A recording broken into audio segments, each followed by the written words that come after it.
Inhlangano ye-Taiwan Medical Mission ithi itimisele kuletha lusito lwetempilo loluphelele esiveni seMaswati sive sibe nguleso lesiphilile. Le nhlangano beyivakashele enkundla yaseNgwemphisi lapho beyilapha sive mahhala ngemgcibelo.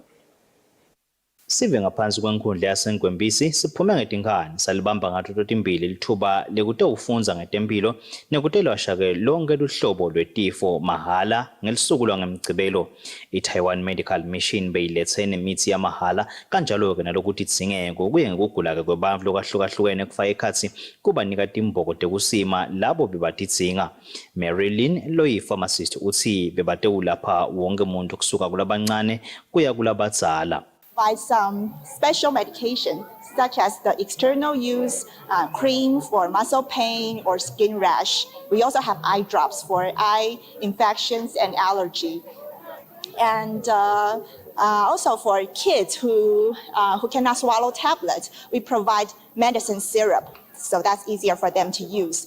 And what's more important is that in our pharmacy, we have a professional team to double check the prescriptions coming from the doctors. We double check whether it's the right medication for the right patients, and we also teach every patient how to use the medicines properly.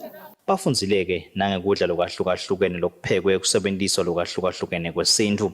Lokho-ke kudla-ke kuyimphilo kanti-ke kuyasita-ke nasetifeni, kuyasita-ke nekugcinisa umtimba kugweme naletinyeke tifo emtimbeni. Etindzabeni kubika Giyan Msibeng naSmuva Shongwe eMhlatane Primary School eMangayane.